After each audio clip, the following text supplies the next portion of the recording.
Welcome to the Sabbath School Rescue Podcast with your host, Buster Swoopes and Michael Campbell. Today, we have a special bonus episode with Dr. Tom Shepard, the principal contributor of the Book of Mark, this quarter's lesson. So please join us as we dive into some new insights and find out some highlights from the Book of Mark. The Sabbath School Rescue Podcast is hosted by Michael Campbell and Buster Swoopes at the Adventist Learning Community. Together, we love learning and have 18 years of pastoral experience, and now we have the privilege to dig deeper into the study. All right, here we are for a special bonus episode of the Sabbath School Rescue Podcast, and we have a special and honored guest today. I'm going to let Dr. Campbell, Michael, if you're going to introduce our guest, we'll get started here. All right. Well, we're just delighted to have with us the primary contributor of this coming quarter, Dr. Tom Shepard, who has been a mainstay, longtime professor at the seminary at Seventh-day Adventist Theological Seminary at Andrews University. He is a professor emeritus, continues to be very involved, has served and taught at a variety of places. I can remember hearing students tell me about your wonderful teaching at Union College, has also served as a missionary, and has a very interesting twist. He's not only a scholar, his passion is New Testament, but he also comes with a degree, a master's in public health, or a doctorate in public health, right? And so he has a passion for both health awareness and education, but also for biblical scholarship. So welcome, Tom, to the podcast. Glad to be here. Right. Well, we're starting a whole new lesson, and it's on the Gospel of Mark, and you are very passionate about the Gospel of Mark. So tell us how you became interested in the Gospel of Mark. Okay. Well, years ago, about 30, I guess it's 35 or more years ago, I was doing a PhD at Andrews University in the seminary. And actually, when I started my PhD studies, or I guess it was my master's studies, I wasn't clear whether I wanted to do theology or New Testament. And my wise advisor said, take some of both and you'll see which one you prefer. And sure enough, I started taking them, and it became clear to me that I wanted to be a biblical scholar. And so I did Testament. Well, they offered at the time, they were offering a class on the Gospel of Matthew, a class on the Gospel of Mark, a class on the Gospel of John. I took all three. I would have taken one on Luke if they'd been offering it, but they didn't. And while I was studying the Gospel of Mark with Dr. Robert Johnston, we came across a literary characteristic or a style feature that Mark uses called sandwich stories. And I had never seen this before, noticed this. And I said to him, well, what does it mean? And he said, well, scholars say that the two stories, one story that's kind of placed in the middle of another one breaks it in two, so it's a sandwich. And he said that scholars say the two stories explain one another or interpret one another. I was like, okay, well, what does that mean? So when it came time for me to choose a dissertation, I was wandering around, I guess, figuring out what to do. I was either going to do something in Revelation or Gospel of Mark. And the sandwich story thing interested me. And so I started delving into it, what did people say about it and everything. And I found that people kind of scattered well, sometimes people say when a hawk comes after chickens, they sort of scatter. They had all kinds of different interpretations of what this meant. And so I was thrashing about for a methodology used, and I landed on what's called narrative analysis or narrative criticism. And I said, well, which of the 20 different places that people see as, possible sandwich stories am I going to study? And so what I found was that there were 6 passages that almost everybody agreed on, that these are true sandwich stories. So I said, okay, I'll start with that. I'll do an analysis of these 6 passages, and that was my 100-page dissertation. So when it came, then I had been a scholar on Mark. So when it came to the writing of the New Adventist commentary, well, there's the Andrews commentary, the 2-volume thing, and then there's this 15-volume thing they asked me to do, Gospel of Mark, and it's part of First Peter, actually, but Mark's my big deal. So I finished writing that, 650 pages worth, and now it's with Civic Press. So when somehow the wonderful people at the General Conference found out that, oh, this is the guy you should ask to write the Sabbath School lesson on Mark, they asked me, and I said, yes, I'd do it. That was like 4 or 5 years ago. Yeah. A long time for these things to develop. They work at Long ahead. I finished writing the Sabbath School Quarterly. I think it was like almost 1.5 or 2 years ago. And then they also said I could write the companion book. Here it is. You can buy a copy at the ABC. Okay. Great. What's it called? Just in case someone just listening on audio. Neighbor the Quarterly, the Book of Mark. Book of Mark. Okay. The author bar at the bottom, Thomas Jefferson. Okay. The top, yeah. So Those so are- I was going to say I'm throwing a shameless plug here, which is if you want to sound very intelligent in the middle of Sabbath school discussion, buy the companion book and get even more insight. Yeah. So what happens is, you have the regular lesson, you have the teacher's quarterly, and then you have this companion book, and they do this every quarter. So Yes. the companion book gives you additional details, additional stuff for teachers. So that's how I came to study Mark. That's how I came to write the commentary. That's how I came to write these books. So there we are. And just for those who are listening, you can get that through your Adventist Book Center. You can get that on Amazon. There's even a Kindle version of it so that you can easily download that and access that. So just so anyone that's wondering, that is already available and Yeah, and I'll just add that it's 13 chapters, just like the 13 weeks of the lesson, and each chapter has the same title as the lesson quarterly. So it's very easy to say, oh, which chapter should I read? Oh, the same one that we're studying this week. So you just go through that, and A true companion book. yeah. And each chapter is only about 2,500 words, so it's not a hard read. Okay. Excellent. So I guess I have the next question, Michael, if you don't mind, sure, go for it.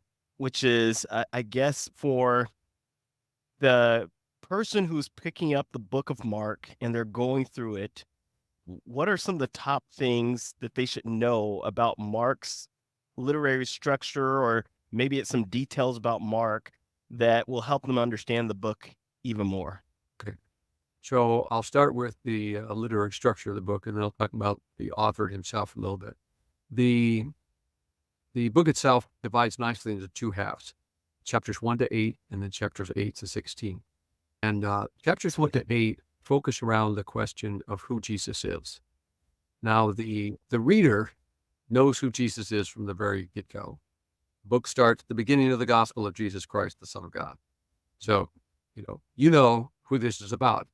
But people in the book, the characters in the book, they don't know that.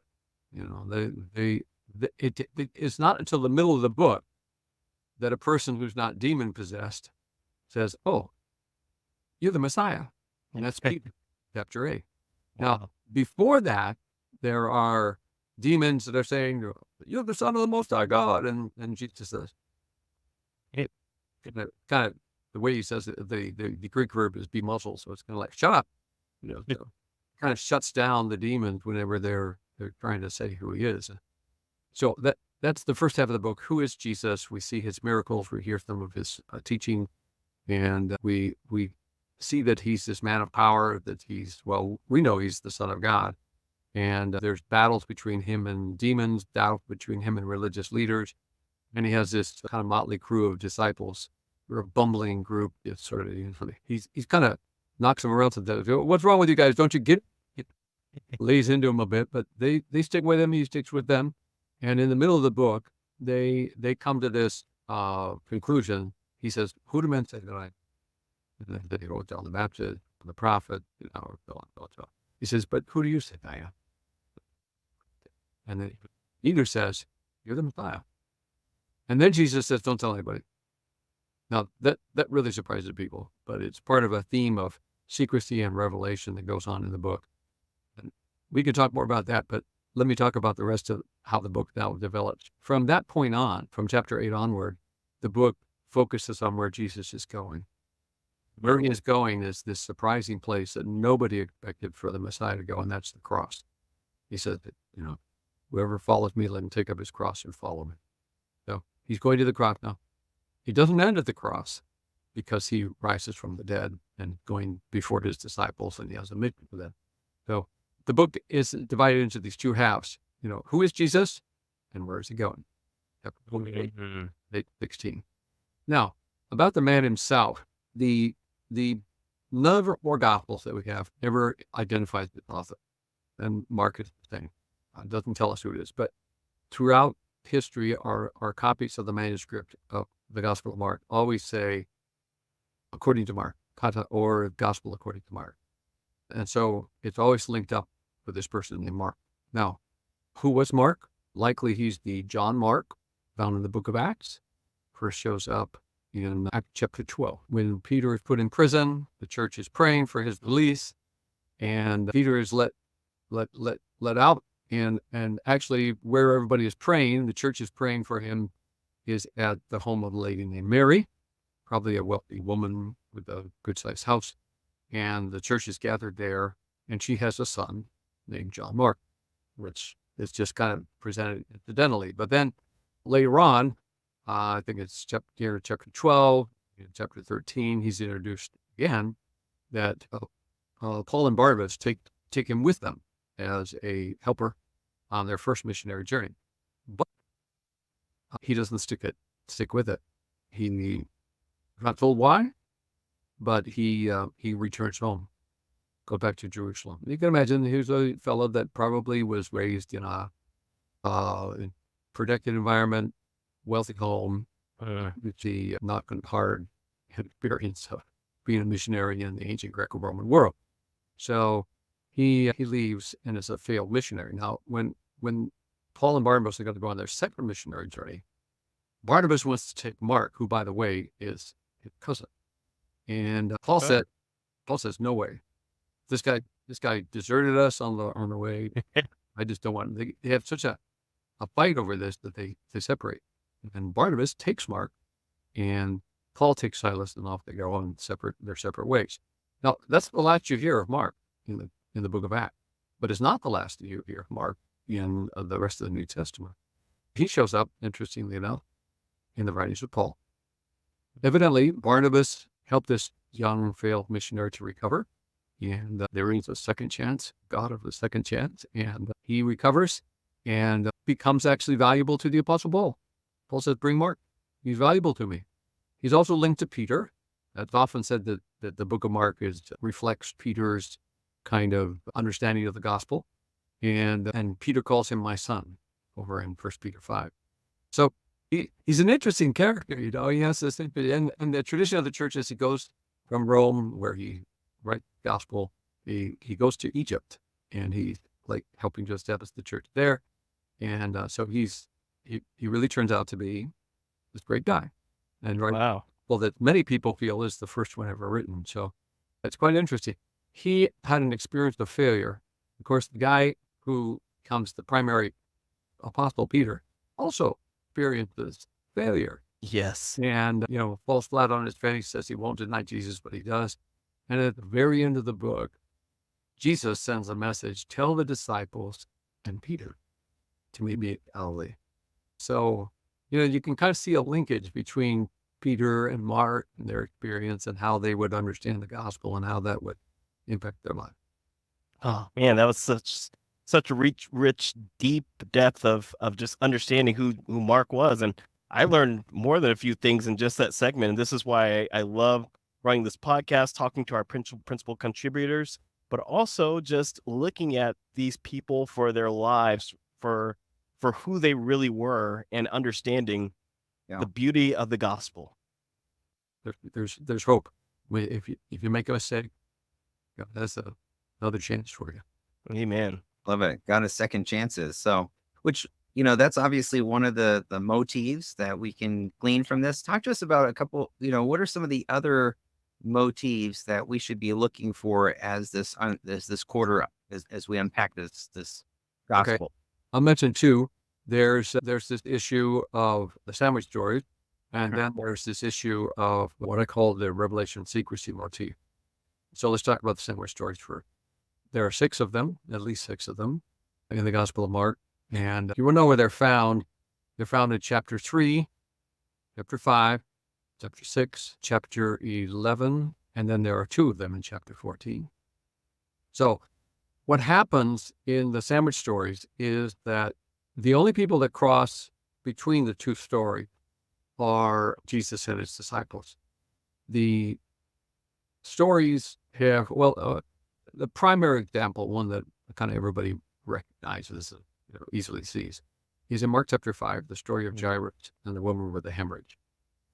And Jairus, an unlikely person to come to Jesus, a synagogue ruler, he comes to Jesus, he bows down in front of him, he sees Jesus, bows down in front of him, pleads with him to come to his house because his little girl is dying. And she's 12 years old, but you don't know that until the end of the story. And so without a word, Jesus starts to go with this guy. Suddenly, the story is interrupted by the story of a woman with a bleeding disease. And there's this long litany of all of her 12 years of trouble. You start to already see that there's kind of a tie between her and this little girl. 12 years of trouble. She goes to the doctor. He doesn't get well. And it's getting worse. Spends all of her money, and she's not getting better, getting worse. And she comes up behind Jesus and she touches his clothes. In Greek, it's actually really kind of powerfully presented because it's a whole series of Greek participles. She had this, she was going through this, she was going through this, she was going through this, she was coming up behind him. And you're like, wow, 12 years of trouble. And it all focuses on this one touch. And she's instantly well.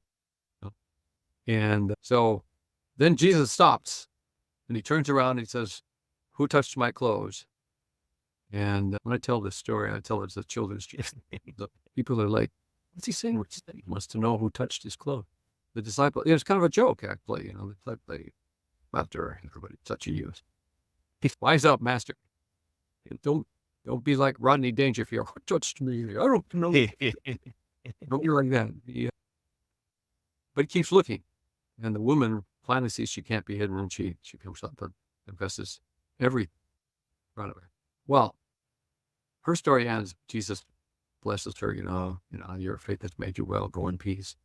And right then, he says, actually, he calls her daughter. Daughter, your faith has saved you, go in peace. Right then, somebody comes up. People come up from Jairus' house and don't trouble the master anymore. Your daughter is died. I mean, now, this is death and life meeting each other. So Jesus doesn't let anybody come with him. You go through the 3 disciples and Jairus, they go to the house. There, everybody's, weeping and wailing. If you've ever been in traditional culture, boy, oh boy, the weeping and wailing is powerful. And he, "Why are you weeping and wailing?" He says, "The girl's not dead, she's asleep." And they all laugh at him, so he throws them out. And he goes into the room and he says to the little girl, "Talitha kum," which is Aramaic. Mark translates the little girl, but actually Talitha is the word for a lamb or a little sheep. Mm. So it would be like a term of endearment that you would have. "Sweetheart, wake up." So, it's a very touching story. Well, so when I analyzed these, and there's all kinds of different things you do in analyzing them, what I discovered was that each of these 6 stories creates a dramatized irony where opposite characters do similar actions or similar characters do opposite actions. So the irony is that in saving the life of the chronic case, Jesus lets the acute case die. The operation was a success, but the patient died. So it's this irony that then teaches you either something about Christology, in this case it's Christology, or something about discipleship, or both. And in this case, the irony is everybody thinks Jesus is kind of crazy, like clown, making jokes and stuff. And yet those jokes that he has, "Who touched my clothes?" and she's not dead, she's just sleeping, are actually a revelation of who he is, what he can do, and his power. And I have a theory. Actually, since I've worked a bunch on Mark and I've been a a head elder and now a pastor of a couple of churches. I've been preaching Mark for several years. I have 40 sermons. And This couple. yeah, this one I titled On the Roller Coaster with Jesus, because both of them have this, tremendous up and down of their, hopes and their dreams and their fears and everything, goes up and down and up and down. And, kind of wonder, like, well, does he just like to, shock people? And what I tell people is, you never forget the roller coaster. You never forget the roller coaster. I've been through a few roller coasters in my life. And true, you don't forget. And Jairus never forgot this. The woman never forgot this. I mean, why is Jairus' name there? It's an unusual name. You can look in a book called Jesus and the Eyewitnesses by Richard Bachman. It talks about these people and their names and stuff. And his point in his book is that these people who are named in these stories are the people who preserved the stories. And you can imagine, Jairus never forget it. This is a change. His little girl's alive, not dead, so amazing story. That's the sandwich story. So all of them have that, and I refer to them in the lesson and describe some of that in the lesson study, and then I'm not thinking that. Well, And that's a major focus of your scholarship too, Tom, right? I mean, you've Yeah. had a number of doctoral students and you go to professional meetings and you're very active in those circles, focused on that. I've been involved in Society of Biblical Literature, Mark Studies, leadership for 20, 25 years, 20 more. And I just want to highlight that because I think that's pretty significant that we have Yes. local scholars that are involved in the wider world of scholarship, helping to share some of the things that you've researched and you're very passionate about. And I love that about you, Tom. Well, thank you. I was, for 8.5 years, I was the PhD director at the seminary. And I was meeting with donors, and actually we had the General Conference president, Ted Wilson, was with us. And I said to the group in the meeting, I said, now, if you'd like a big bang for your buck, then give us the $100,000 to take the students to the professional meeting. Well, he didn't forget that. No, he didn't send $100,000, but he has some fund, and he sent us $5,000 to help take the students to the professional meetings. And that's seed money. I went to the graduate dean and said, could you give some money? I said, I give $3,000. And I went to the dean and I said, could you match that? And then I went to some donors and I said, could you match that? And so we started in 2011, I think, taking with us, we took 25 students to the professional meetings, and that has grown, and it now continues where about 50 of the students go to the professional meetings each year. And it's not cheap to do. Yeah. Gracious donors who help with it. You have a contagious way of scholarship about you. So I love that. Yes, indeed. And a gift of mentoring too, Tom. I want to say that, publicly acknowledge that. Yeah, and I told the students that you'll go to the professional meetings, and if you don't go, your career can go like this. You go there and start interacting with people and networking with people, your career can go like this. I mean, you go to these meetings and then you hear papers that are really good and papers not so good, and then eventually you say, I do that. And then the student writes a proposal and they they get involved, and then they start to get involved in scholarship. I have one of my students became part of the Mark. We had a Mark group. We're in a Mark Path and Narrative seminar, and he's part of that. Very, very cool. So we're going to go back to let's get back to our second theme. Well, is secrecy and revelation. Now, more than 100 years ago, a German scholar named Wilhelm Reed, wrote a book, The Messianic Secret. And it was a very influential book that impacts a lot of people. And his basic view was that, and this will be shocking to all Sabbath school students, his basic view was that Jesus never claimed to be the Messiah, and that the Gospel of Mark created this secrecy motif to indicate why the early traditions didn't have Jesus claiming to be the Messiah. And, you read in Mark 9 where they're coming down from the Mount of Transfiguration, and Jesus said to the disciples, "Don't tell anybody about this until the Son of Man is raised from the dead." And so this theory was that that Mark wrote his gospel and he put that in there because Jesus never claimed to be the Messiah, and the church had to explain why he never did and why they believed he was the Messiah. Oh, he told people to keep it quiet. Well, the trouble with William Reed's theory is that it only looked like half of the evidence. But there's all kinds of revelation going on in the book. And of course, one of the primary ones is when Jesus is crucified, the title above his head says, Jesus Christ, the King of the Jews. So hello, there had to be something to this, that Jesus is crucified for claiming to be a king, which of course Messiah they would have that kind of a sense. And so the trouble with William Reed's theory was that it really doesn't make sense of all the evidence. So what's going on actually in the book is a motif of secrecy and revelation. The secrecy on a historical level makes a lot of sense because this idea of the Messiah as kind of a political figure, somebody's there, the Romans cast them out, and you get some of that feel actually in the book when he feeds the 5,000. It says 5,000 men, and I had one of my students do this focus on that. He focused on that issue, kind of like an army, of 5,000 people, and he can feed the army, he could heal the army, And you read in the Gospel of John, the same feeding of the 5,000, and they're ready to come make him king. And he damps it all down and he sends them all away. Not going to be that kind of a king. So you have this, the reason why Jesus says, shh, don't spread this around, is it would shorten his ministry on a historical level. Theological level, there's a bit more to this, and that's kind of this shades into this revelation side of this. For instance, in that very sandwich story where Jairus' daughter dies and is raised to life, and where the woman is healed of her disease, of her bleeding disease, you'll see that she begins in secret and ends up in public. Comes up behind him. She ends up telling the whole story in front of people and everybody. Jairus' story begins in public and it ends in secrecy. It gets smaller and smaller and smaller. With the woman's story gets bigger and bigger in the spaces.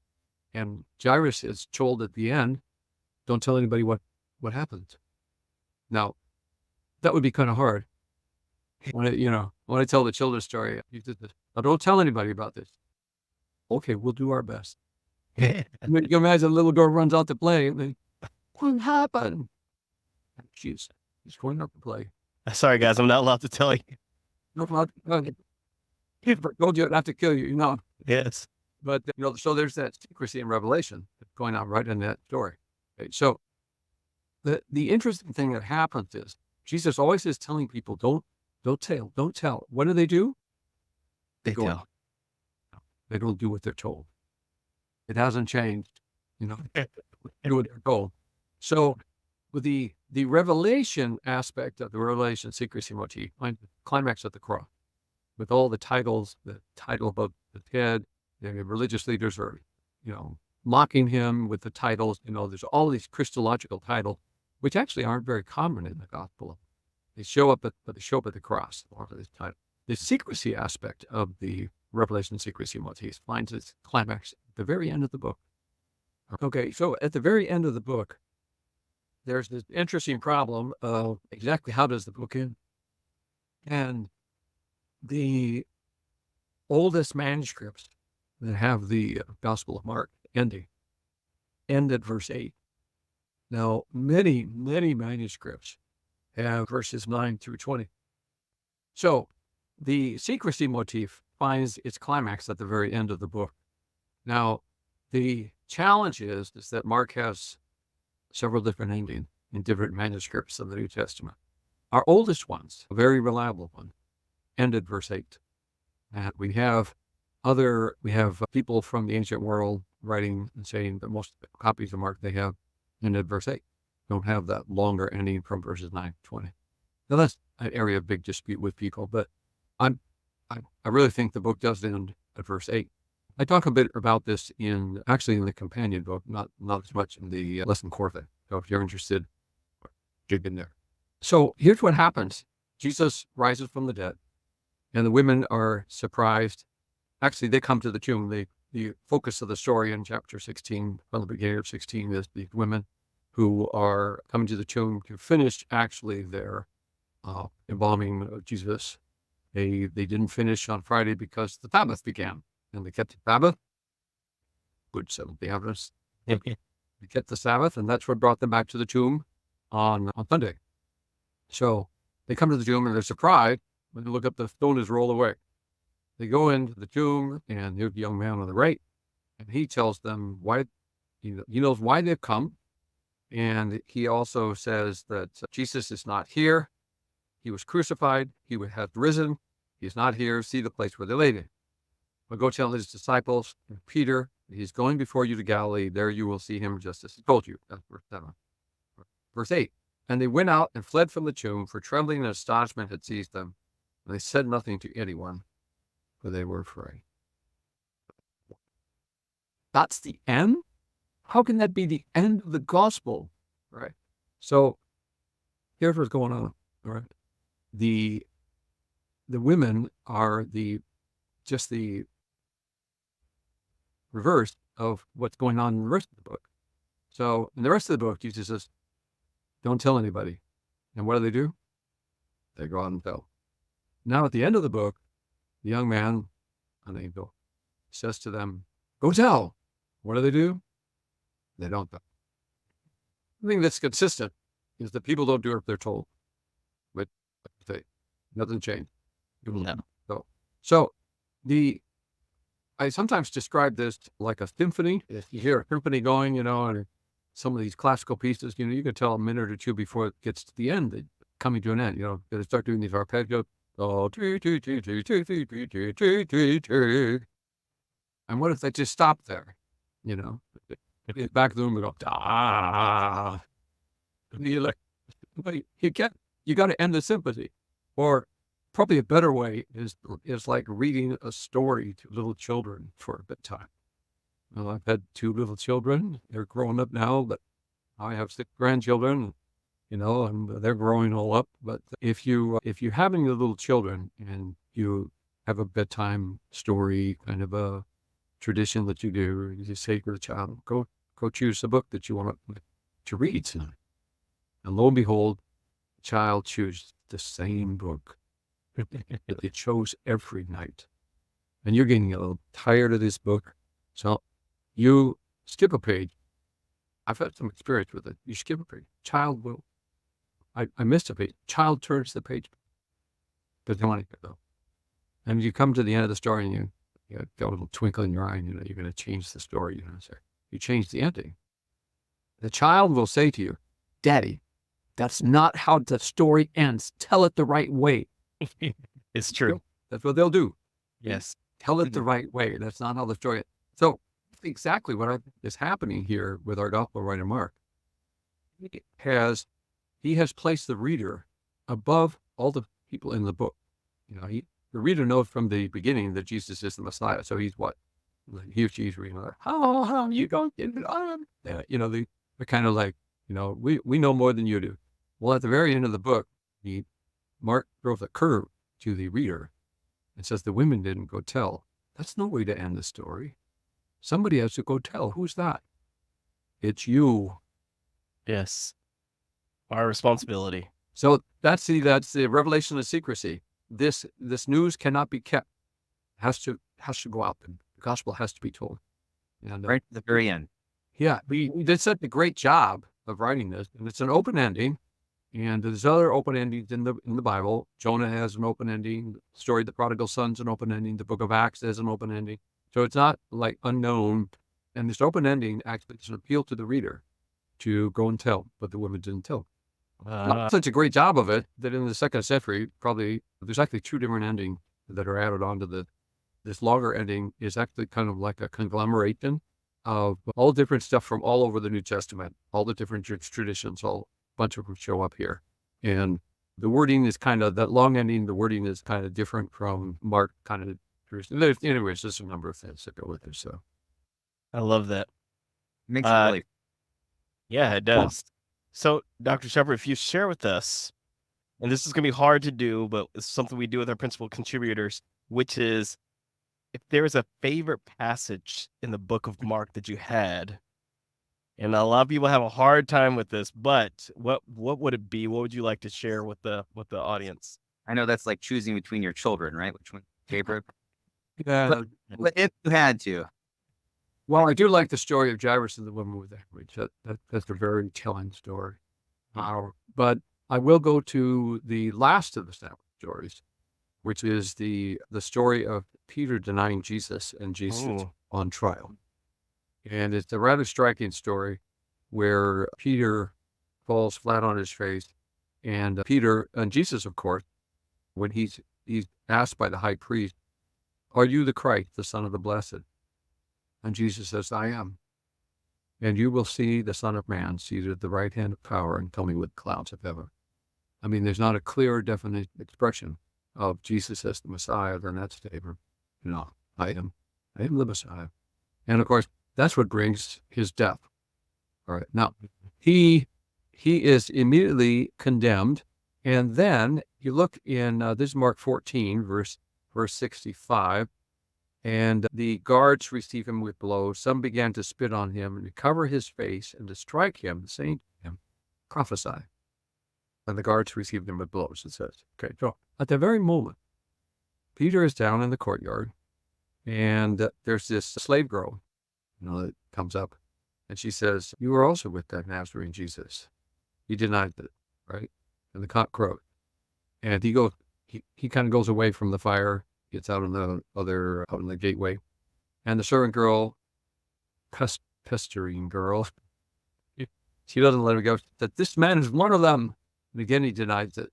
And then the others come and say, "Certainly you are one of them, for you are Galilean." It sounds like maybe his accent was Galilean, or clean language. And he invokes a curse on himself and he begins to swear, "I do not know this man of whom you speak." And immediately the rooster crows the second time. Peter remembers Jesus' words. Or the rooster crows twice, "You will deny me 3 times." And he breaks down and cries. Now, the interesting irony here is that Peter is denying Jesus and fulfilling one of Jesus' prophecies. And at the same time, they're hitting Jesus, covering his face, and they're saying, "Prophesy." And so actually, Peter's denial proves that Jesus is the Messiah. wow. That's the irony, the kind of back and forth. The irony's got these 2 levels. They're in contrast with one another. With people that don't get it. Well, Peter didn't get it, but his very denial proved one of Jesus' prophecies came true. In fact, anything that Jesus prophesies in the book always comes true. So Wow. that's a great passage. Of course, then there's the whole thing of the cross and No, that's a beautiful point that you brought out there, and just see that mirrored, but that also highlighted there in chapter 14. It's a beautiful pericope. yeah, very nice. Yeah, that's a good one, but it's not the only good one. So it's hard to your children, right? it was a great book. Now Mark was not the favorite book of the early church. Matthew was. Mark is sort of the poor stepchild. It's the shortest of the Gospels, has the least teachings of Jesus. There's no Sermon on the Mount. There's no parable of the prodigal son. There's only 2 major passages of his sermons, like the parables in chapter 4, and then his eschatological discourse in chapter 13. You could take some of the controversy stories. There's more to say, but he speaks less than almost than any of the other Gospels, and there's almost hardly any material in Mark, not another Gospel. But what really got scholars interested was they came to the conclusion that this was the first of the Gospels written. That's hard to prove, actually. Yeah. So, but it's a great Gospel. Yes, I it love it. is. Hope people enjoy it. Before we wrap up, any final words of advice? And I once again want to affirm my appreciation for your scholarship, but you're also not only a world-class biblical scholar, interfacing with other scholars on the book of Mark and other biblical subjects, but you're also a master teacher. And so we're going to have a lot of people listening they're going to be teaching this quarter coming up. So do you have any, I want to keep this open-ended, but any final words of advice to those that'll be teaching through this coming quarter, and just kind of leave that open to you here to respond? Sure, sure. Well, I tried to, when I wrote this Sabbath school lesson, and when I teach Sabbath school, I do it conversationally with people. We always texts, and that's very helpful because some people haven't studied the lesson. You read the text, and they're put into the conversation. There's three Right. kinds of questions that you can ask, I think, in Sabbath school. There's factual questions, thought questions, and heart questions. In the Sabbath school quarterly, I tried to put that in some factual questions, thought questions. Now, facts question help people get started. If you say, where did this story of Jairus and the woman occur? People got to kind of read the text. Oh, it was Capernaum. That's an easy one. It's just, the data's right there in the text.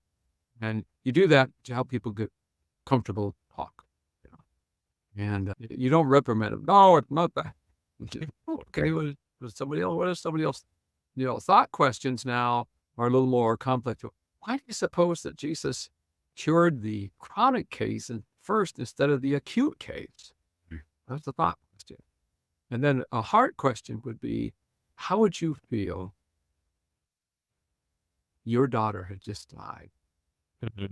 Took care of an easy case instead of yours. So then you make it more personal. It becomes part of your life, and expressing your own faith and your own struggles. And I think Sabbath school is very much about discipleship. Amen. About discipling. Yeah. Now, it's in Sabbath school that people can have that freedom to ask questions and go back and forth and, play with the text a little bit, go and say, could it mean this? Well, how does it mean? And, just that's a very, very important aspect of Christian life. I love it. One last thing that came to mind that I like to sometimes ask is, we've talked about scripture and insights from the Spirit of Prophecy from Ellen White's writings, and then we have your Sabbath school, the accompanying book, and even the commentary series that you referenced earlier. But if someone still wanted to go a little bit deeper and said, I'm really getting excited about the Gospel of Mark, is there a particularly good commentary that you found to be helpful, that maybe someone, hey, I just want to go to that extra level? Where would you put them, Tom?